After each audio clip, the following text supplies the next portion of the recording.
Ni faraarri Waaqayyoo isiniif haa ta'u. Qulqulloota saba Waaqayyoodhaa kan taatan hundumti keessan akkam jirtu? Gooftaan baraaf jireenya keessan haa eebbisu, eebbifamaa. Yuutuubii koodhaaf haaraa namoonni taatan sheer sabiskiraayib godhaa. Namoota bira ga'uu qabu hundumaanuu biraan ga'a. Barumsa waa'ee bara dhumaa jedhu qabadhee isinii dhiyaadheen jira. Barri dhumaa qulqullootaaf maalidha? Barri dhumaa amantootaaf maalidha? Barri dhumaa warra hin amanneef immoo maalidha? Galanni ulfinni Yesuus Kiristoosidhaaf haa ta'u. Yesuus inni guddaadha. Barumsa bara dhumaa keessatti deebi'ee dhufu Kiristoos isa mul'inatti har'a walii wajjin ilaalla. Isa jalqabatti kan walii wajjin ilaalle, isa dhoksaatti walii ilaalleerra. Har'a immoo isa mul'inaatti walii ilaalla. Gara sagalichaatti darbina. Gooftaan isin haa eebbisu. Nagaanii faraarri Waaqayyoodhaa lafaaf biyya jirtan hundumaatti isiniif haa ta'u. Gooftaan baraaf jireenya keessan haa eebbisu. Barri keessaniif jireenyi keessan maqaa Yesuusiin kan eebbifame haa ta'u. Egaa barumsa waa'ee dhufaatii gooftaa keenya Yesuus Kiristoos walii wajjiniin ilaalaa jirra. Waa'ee bara dhumaa jechuudha. Gooftaan keenya Yesuus Kiristoos barri murame yookaan immoo barri jedhame erga xumuramee booda deebi'ee dhufa waan jedhuuf macaafni qulqulluuni galanni ulfinni Yesuus Kiristoosidhaaf haa ta'u. Yesuus inni guddaadha. Egaa gooftaan keenya Yesuus Kiristoos deebi'ee dhufa. Deebi'ee akka inni dhufu macaafni qulqulluun jara sararee nutti himee jira jechuudha. Yesuus Kiristoostu deebi'ee dhufa jechuudha. Galanni ulfinni Yesuus Kiristoosidhaaf haa ta'u. Yesuus inni guddaadha. Egaa kutaa jalqabaa keessatti dhufaatii gooftaa keenya Yesuus Kiristoos bifa lama qaba jennee ilaalleerra. Bifni inni tokko dhoksaatti, bifni inni tokko immoo mul'inatti jenneerra. Bifa isa kan dhoksaatti dursinee ilaallee turre. Bifa dhoksaa keessatti akkamitti dhufa yaada jedhuu fi gooftaan keenya Yesuus Kiristoos amantoota qofatu isa arga yeroo sanatti jechuudha. Amantoota fudhachuudhaaf bifa dhoksaatti dhufa jennee laallee jirra jechuudha. Bifa dhoksaatti erga inni dhufee amantoota lafarraa fuudhee booda gidiraa waggaa 7 cimaatu ta'a jennee kutaa darbe keessatti waa'ee bara dhumaa kutaa darbe keessatti jala sararree sirriitti laallee turre jechuudha. Galanni ulfinni Yesuus Kiristoosidhaaf haa ta'u. Gidiraa waggaa 7 erga xumuramee booda immoo gooftaan keenya Yesuus Kiristoos mul'inatti deebi'ee dhufa jennee laaluudhaaf itti deemaa jirra jechuudha. Isa kan mul'inaatti deemne jechuudha. Gidiraa waggaa 7 isa ulfaataa sana jalaa waldaa kiristaanaa fudhachuudhaaf Kiristoos Yesuus waldaa kiristaanaadhaaf hin dhufa jechuudha. Kan inni dhufu dhoksaatti dhufa jechuudha. Galanni ulfinni Yesuus Kiristoosidhaaf haa ta'u. Yesuus inni guddaadha. Dhoksaatti dhufeeti waldaa kiristaanaa gidiraa waggaa 7 sana jalaa ni fudhata jechuudha. Gidiraa waggaa 7 sana jalaa erga fudhatee booda waldaan kiristaanaa Kiristoosii wajjiniin gidiraa sana jalaa waggaa 7 Kiristoosii wajjiniin qilleensa irratti waliin fudhatamti. Isaa wajjinis ni turti jechuudha. Yeroo sana keessatti wantoota ta'u tokko isinitti himin ture jechuudha. Lafarratti gidiraa waggaa 7tu jira. Waldaan kiristaanaa lafarraa waan fudhatamteef gidiraa guddaan gara lafa kanaatti hin dhufa jenneerra. Gidiraa guddaan gara lafa kanaatti kan inni dhufuu fi waldaan kiristaanaa waan lafarraa waan kaafamteefidha. Waldaan kiristaanaa gidiraa kana jalaa hin kaafamti. Erga ishiin jalaa fudhatamte gidiraa kana jalaa erga baatee booda seexanni humna guddaadhaan hojii isaa hojjechuu eegala. Seexanni humna guddaadhaan hojii isaa akka hin hojjennee fi kan dhoowwe waldaa kiristaanaadha jechuudha. Amma barri nuti keessa jirru kuni bara waldaa kiristaanaa waan ta'eef waldaan kiristaanaa seexanni hojii isaa akka hin hojjenneef sirriitti dhoowwiteerti jechuudha. Hojii isaa akka hin hojjennee fi sirriitti waan dhoowwitee fi hojii isaa hamma barbaadu hojjechuu hin dandeenye jechuudha. Yerootti Kiristoos waldaa kiristaanaa dhoksaatti dhufe waldaan kiristaanaa qofti isa agarti. Waldaan kiristaanaa qofti agartee isa simachuudhaaf qilleensa keessatti ol hin fudhatamti. Yeroo kanatti gidiraan waggaa 7 kuni lafarratti hin ta'a jechuudha. Seexanni hojii isaa itti fufa. Kiristoos inni sobaa sunis yeroo sanatti ka'a jechuudha. Gidiraa waggaa 7 sana keessatti jechuudha. Rakkina waggaa 7 sana keessatti Maatiyos irratti akkuma dubbatu kanaan duras ta'ee hin beekne Kana booddee siin ta'uudha gidiraan sun jechuudha. Ulfaataa akka inni ta'e sagalee Waaqayyoo Maatewos 24 irratti nutti dubbata jechuudha. Gidiraa ulfaataa sana dhalootatti fida jechuudha. Inni jibbisiisan yookaan Kiristoos inni sobaa sunis bara sana keessa ka'a. Inni Daani'eel waa'ee isaa dubbate suni jechuudha. Bara sana keessatti ka'a jechuudha. Egaa dhufaatiin inni lammaffaadha. Inni dura waldaa kiristaanaadhaafi jenneera. Dhufaatiin Kiristoos inni dura dhokni dhoksaatti waldaa kiristaanaadhaafi jenneera. Dhufaatiin Kiristoos inni lammaffaa kan mul'inatti hundumtuyyuu osoo isa arganii warri isa waraananis osoo arganuyyuu Kiristoos Yesuus deebi'ee dhufa jechuudha. Warri isa fannisanis osuma arganu Kiristoos Yesuus deebi'ee dhufa jechuudha. Dhufaatii isa kan lammaffaa kuni abdii Israa'elootaati. Israa'eloonni hammayyuu hin fayyine waan ta'eef. Israa'eloonni Yesuus Kiristoosin hin amanne waan ta'eef. Akka kan keenya kana isaan carroomne yookaan carraan arganne. Israa'eloonni Kiristoos Yesuusiin wal dhabdee qabu hagammaattu jechuudha. Maaliif wambadee tokko yookaan duriyyee wayii fannisneerra ajjeesneerra jedhanii waan fudhataniif Yesuusin waan hin beekneef jechuudha. Lammaffaa kan inni deebi'ee dhufuuf gooftaan keenya Yesuus Kiristoos mul'inatti gisee deebi'ee dhufu sana abdii Israa'elootaaf gale yookaan immoo kakuun Israa'elootaa akka raawwatamuuf jechuudha. Galanni ulfinni Yesuus Kiristoosiidhaaf haa ta'u, Yesuus inni guddaadha. Egaa Kiristoos Yesuus yommuu dhufu bifa lama qaba jennee isa kan jalqabaa ilaalleerra. Isa kan dhoksaatti waldaa kiristaanaadhaaf jennee sirriitti ilaalleerra. Amma isa kan mul'inatti walii wajjiniin in ilaallaa jechuudha. Galanni ulfinni Yesuus Kiristoosiidhaaf haa ta'u. Gara sana osoo hin seeninii isa kan mul'inatti dhufuu isaatti osoo hin seeninii eenyutu dhufaa? Kiristoos Yesuustu dhufamoo? Kan jedhu sana namoonni baay'een waa'ee kanaaf hubannoo waan hin qabneef isa kana hubachiisuun baay'ee narra jira jechuudha. Galanni ulfinni Yesuus Kiristoosiidhaaf haa ta'u.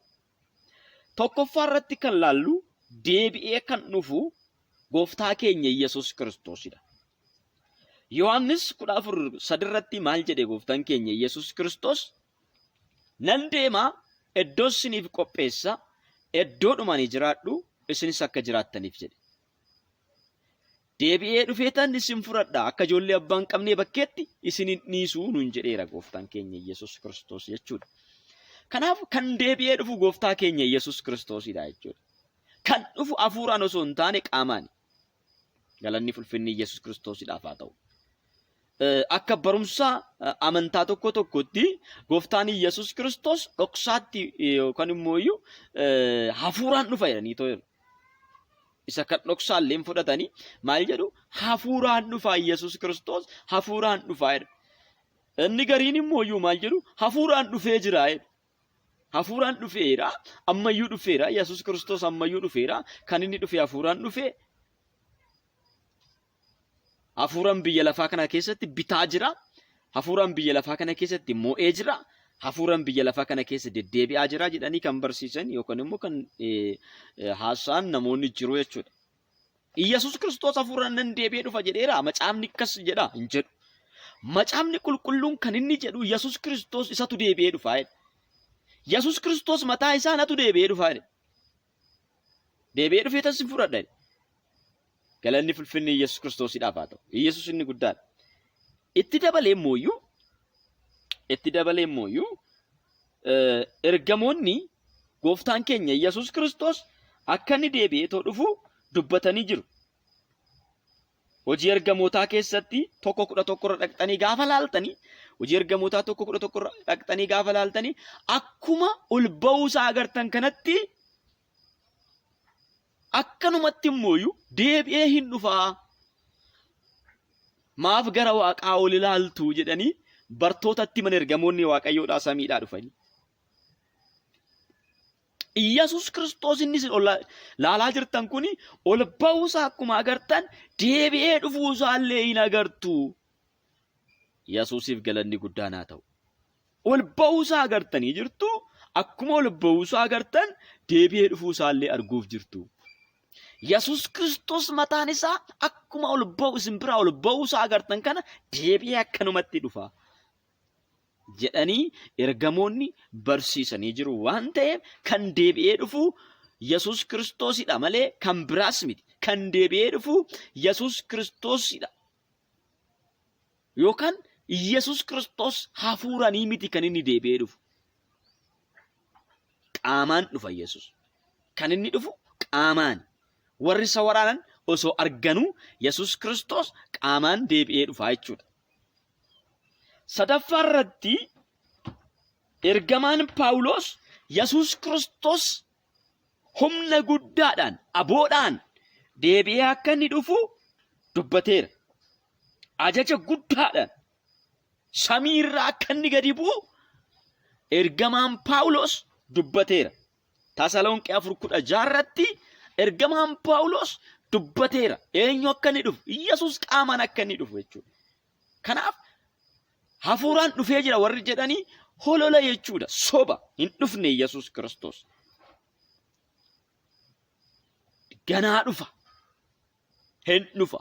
Dhufaatiin isaa immoo gaheera. Galanni fulfinni Yesus Kiristoosiidhaaf haa ta'u. Yesus inni guddaa. Dhiyaateeradha macaafni qulqulluun. Gaheeradha macaafni qulqulluun. Milikkitoota nuuf kenneera macaafni qulqulluun. Sabni saba irratti hin ka'a jedheera macaafni qulqulluun. Mootummaan mootummaa irratti hin ka'a. Sabni saba irratti hin ka'a. Abbaan ilma irratti, ilmi abbaa irratti hin ka'a. Uumamni hin jijjiirama. Wantoonni baay'een iddoo isaanii gadi dhiisu. Uumamni amala isaa geeddarata. Inneen kun yommuu ta'u, Yesus Kiristoos akka inni dhiyaatee dhufuun isaa akka inni dhiyaate macaafni qulqulluun milikkitoota kanaan nutti hima jechuudha. Socho'ii lafaa iddoo adda addaatti hin taa'e. Kanaaf inni kunii fi beelaa fi lola hin dhageessuudha. Lola, oduu lolaa fi beela inni dhageessuudha iddoo adda addaatti. Sana booda dhufaatiin gooftaa hin ta'a jedhee macaafni qulqulluun nu barsiisa jechuudha. Kanaaf kan deebi'ee dhufu gooftaa keenya Yesus Kiristoosidha. Hafuura miti kan deebi'ee dhufu.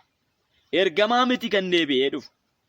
Yesus mataasaa qaamaan deebi'ee dhufa jechuudha. Ofii isaati jechuudha. Egaa kaayyoon inni deebi'ee dhufuudha Yesus Kiristoosii. Galanni fulfinni Yesus Kiristoosiidhaaf haa ta'u. Yesus Kiristoos kaayyoon inni deebi'ee dhufuu fi wanti inni deebi'ee dhufuuf jechuudha. Israa'eloota badii oolchuudhaaf deebi'ee dhufa. Inni kan mul'inaa jechuudha. Egaa gidiraa waggaa 7 kana keessatti rakkina guddaatu ta'a. Macaafa Daani'eel irratti akkuma dubbatu waa'ee isa kana Daani'eel yommuu dubbatu Kiristoos sobaa yookaan inni jibbisiisaan suni maal ta'a jedha? Iddoo qulqullaa'aa qabataa jedha. Inni jibbisiisaan suni iddoo qulqullaa'aa qabata. Daani'eel 9:27 irratti akkas jedha. Inni otuu jiru waggaa 7 namoota ciccimoo wajjin kakuu isaa hin jabeessa. Waggoota sana erga walakkeessee immoo qaalmii kennaan midhaanis akka hafu hin godha. Wanti jibbisiisaan nama rifachiisu sun mataa iddoo aarsaa gara tokko irra kaa'amuuf jira. Kunis hamma badiinsi murtoo ta'ee isa diigamuu fiduu sanaa irratti dhangalaafamuutti hin turaa'edha. Egaa Daani'eel waa'ee kana mul'ata waa'ee kana gaafa inni argu waa'ee isa gidiraa waggaa 7 sana keessatti waggaan 3 yommuu ga'utti jechuudha. Gidiraa waggaa 7 jalqaba gidiraa waggaa 7 irratti Kiristoos inni sobaa Israa'elootaan mana qulqullummaa deebisanii akka isaan ijaaraniif in ajajaa jechuudha. Israa'eloonni mana qulqullummaa deebisanii erga isaan ijaaranii booda mana qulqullummaa erga ijaaranii waggaa 3 walakkaa san keessatti ijaaranii hin xumuru. Sana booda immoo achi keessatti waaqeffachuu hin eegalu jechuudha. Aarsaa dhiyeessuu hin eegalu jechuudha. Waggaa torbaaf waadaa isaa wajjin hin gala. Waadaa waggaa torbaaf wajjin gale sana waggaa 3 walakkaas keessatti erga isaan ijaaranii xumuranii itti waaqeffachuu eegalanii waadaa isaa hin cabsaa jechuudha. Inni kan Daani'el kutaa kana keessatti dubbatu jechuudha. Walakkeessaa waggichaa sanatti jedha. Walakkeessaa waggaa sanaatti waggaa torbaa sanaatti waggaa 3 walakkaa jechuudha. Waggaa 3 ji'a jaatti maaliin godha jechuudha. Kakuusaa hin cabsaa jechuudha. Kakuusaa cabsee aarsan akka ittiin fufne ni godha jechuudha. Sana booda Israa'eloonni isaaf akka sagadan ni godha jechuudha. Kiristoos inni sobaa sun jechuudha. Yommuu inni kana godhutti Israa'eloonni isaa wajjin wal lolu jechuudha. Yeroo kanatti Israa'eloota lola Armaagedoon jedhamu Israa'eloota irratti ni kaasa. Lolli kun Israa'eloota lafarraa balleessuudhaaf jechuudha. Lolli kun Israa'eloota lafarraa balleessuudhaaf ni ka'a. Lolli kun yommuu ka'utti xumura jechuudha. Waggaa torbaatti lola kana jechuudha. Erga ka'ee lolli kun ka'ee Israa'eloota lafarraa balleessuudhaaf murtoon erga muramee booda yommuu lola kana kaasee Israa'eloota lafarraa balleessuudhaaf gara Israa'elootaatti deemu gooftaan keenya Yesuus Kiristoos mul'inatti dhufa jechuudha. Mul'inatti dhufa lola sana lolee ni mo'ata jechuudha. Lola sana lolee ni mo'ata. Lola sana lolee ni mo'ata. Israa'eloota lola san jalaa hin baasa. Israa'eloonni guyyaa san Yesuus Kiristoos Yesuus ta'uusaa kan isaan beekan jechuudha. Akka har'aa nuyi beekne kana isaan hin beekan. Yesuus Kiristoos Yesuus ta'uusaa lola san dhufee gaafa inni isaanii mo'atu mul'inatti gaafa inni dhufu sana arganii yeroo sana bakka kan isaan Yesuusin amananii gara isaatti deebi'an jechuudha. Galanni ulfinni Yesuus Kiristoosiidhaaf haa ta'u. Erga kana booda gooftaan keenya Yesuus Kiristoos lola sana erga mo'atee booda lafarratti waggaa mul'inatti gooftaan keenya Yesuus Kiristoos kan inni dhufu lolli Israa'eloota irratti yeroo itti banamu kanatti jechuudha. Israa'eloota irratti lolli yeroo itti banamutti gooftaan keenya Yesuus Kiristoos mul'inatti deebi'ee dhufa jechuudha. Mul'inatti deebi'ee dhufa lola Israa'eloota irratti baname sana ni mo'ata jechuudha. Israa'eloonni yeroo kanatti gooftaa Yesuus Kiristoos ni beeku gara isaatti ni deebi'u jechuudha. Egaa abdii isaaniif gale kana isaaniif raawwachuudhaaf ni deebi'an mul'inatti kan deebi'u dhoksaatti kan dhufu waldaa kiristaanaa fudhachuudhaaf jechuudha. Sana booda qulqulloota warra ol butaman kana jechuun qulqulloota gidiraa waggaa 7 jalaa waldaa kiristaanaa ol butaman san wajjiniin mul'inatti deebi'ee dhufa jechuudha. Qulqulloota wajjin dhufaadha macaafni qulqulluun jechuudha. Mul'inatti warri isa waraanan hundumtuu osoo argan warri isa waraanan eenyu? Israa'eloota fa'a jechuudha warri isa waraanan. Kanaaf isaan osuma isa arganuyyuu maal jedhu jechuudha. Maal ta'a hin dhufa jechuudha. Eenyu wajjiniin? Nu warra amma Yesuus Kiristoos hin beekne warra waldaa kiristaanaa warra taane jechuudha. Waldaa kiristaanaa warra taane qulqullootaa wajjiniin deebi'ee dhufa jechuudha. Galanni ulfinni Yesuus Kiristoosiidhaaf haa ta'u. Yesuus inni guddaadha. Qulqullootaa fi ergamootaa wajjiniin yommuu inni deebi'ee dhufutti mul'inatti yeroo inni deebi'ee dhufutti jechuudha. Israa'eloonni isa beeku isattis ni amanu jechuudha. Yeroo kana keessatti gooftaan keenya Yesuus Kiristoos mul'inaan qulqullootaa wajjiniin erga gadi dhufee booda lafa kanarratti waggaa 1,000 ni mo'a. Waggaa 1,000 lafa kanarratti yeroo mo'u kanatti seexanni yeroo sanatti ni hidhama jechuudha. Mul'ata Yohaannis irratti sagalee Waaqayyoodha akkuma jedhutti yeroon seexanni itti hidhamu jechuudha. Yeroo sanaadha jechuudha.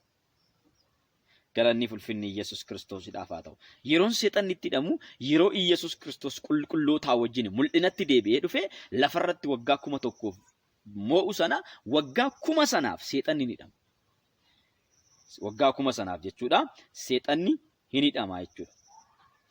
Galanni ulfinni Yesuus Kiristoosiidhaaf haa ta'u. Yesuus inni guddaadha. Waggaa 1,000 sanaaf seexanni erga hidhame waggaa 1,000 sanaaf jechuudha seexanni erga inni hidhame ammoo waggaa 1,000 sun yommuu xumuramutti seexanni iddoo hidhame hin hiikama jechuudha. Iddoo hidhametti kan inni hiikamuu fi firdii isa dhumaa fudhachuudhaaf jechuudha.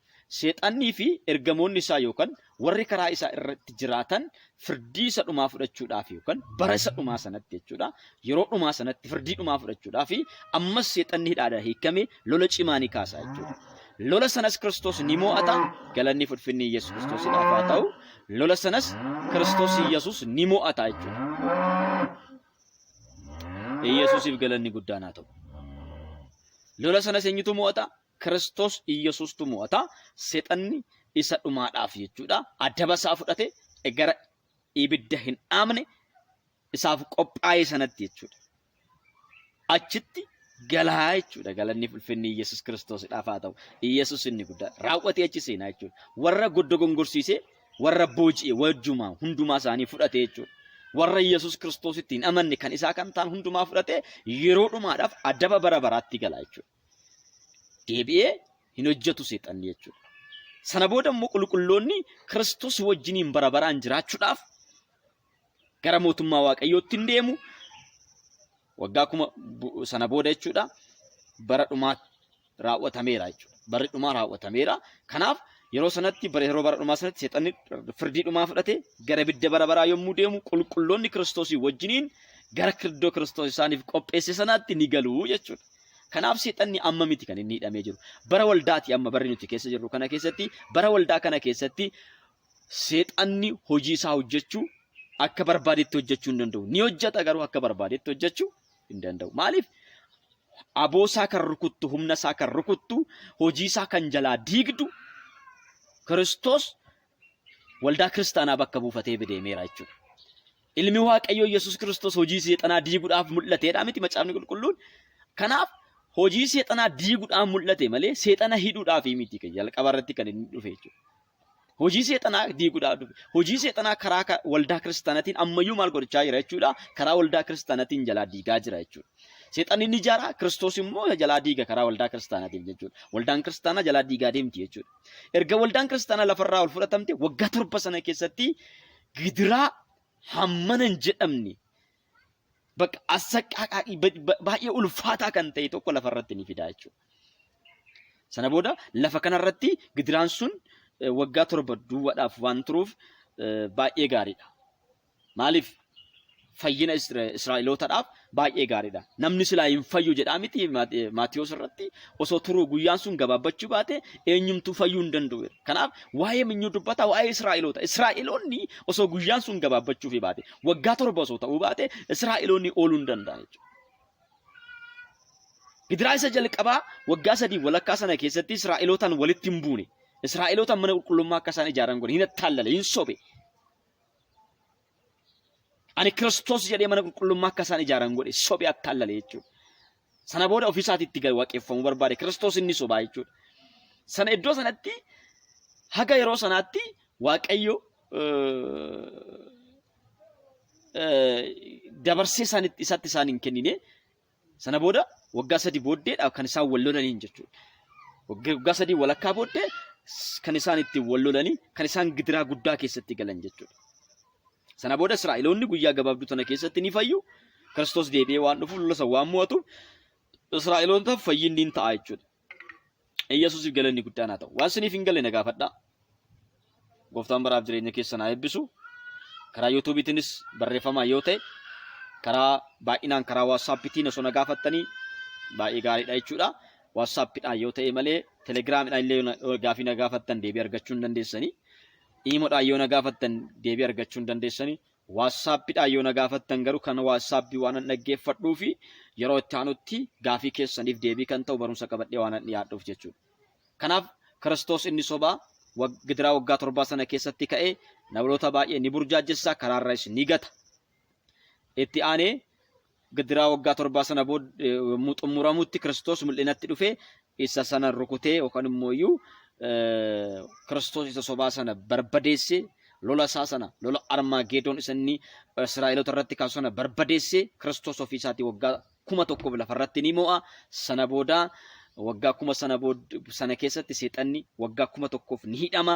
Seexanni waggaa 1,000 erga hidhamee booddee galanni ulfinni Yesuus Kiristoosiidhaaf haa ta'u. Yesuus inni guddaadha. Seexanni waggaa 1,000 erga hidhamee booddee ni hiikama. Ammas lola kaasa. Sana booda ammas Kiristoos lola sana lolee ni mo'ata.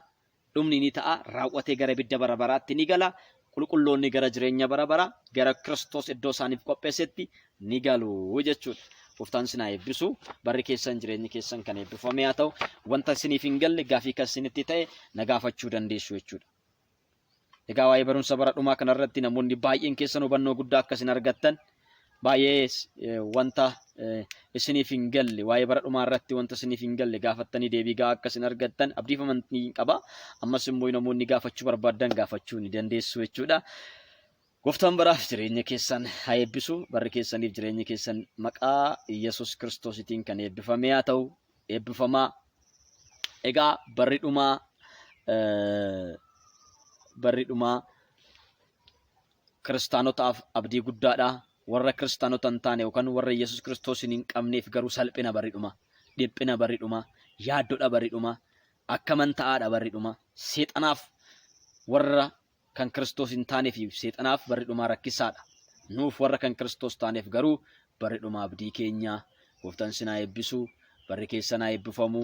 Jireenyi keessan haa eebbifamu. Hojiin keessan haa eebbifamu. Jabaadhaa. Barumsicha hordofaa. Namootaaf sheer godhaa. Namoonni illee irraa haa baratanii isiniin jedha. Gooftaan isin haa eebbisu. Barri keessaniif jireenyi keessan kan eebbifame haa ta'u. Eebbifamaa. Shaaloom. Ayyaana Waaqayyoo keessatti naaf tura. Obboleessa keessan Gammachuu Urgeedha. Lakkoofsi bilbila kootii Duwwaa 912 99 1049 yoo ittiin argachuu dandeessu. Sheer godhaa. Namootas immoo dhaqqabsiisaa. Lafarratti waggaa 1000 Yesuus Kiristoos moo'uudhaaf hin dhufaa jechuudha. Galanni ulfinni Yesuus Kiristoosidhaaf haa ta'u. Yesuus inni guddaadha. Lafarratti waggaa 1000 moo'uudhaaf yeroo dhufu kanatti seexanni yeroo kana kan inni hidhamu jechuudha. Seexanni amma hidhamee hin jiru. Waldaan kiristaanaa seexana hojii isaa dhoowwitee hojii hojjechuu dadhabe malee seexanni amma hidhamee hin jiru.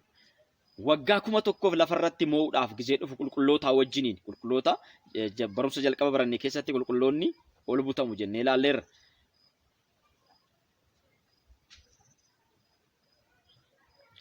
Galanni ulfinni Yesuus Kiristoosidhaaf haa ta'u. Barumsa jalqaba barannee keessatti qulqulloonni ol butamu jennee ilaalleerra. Qulqulloonni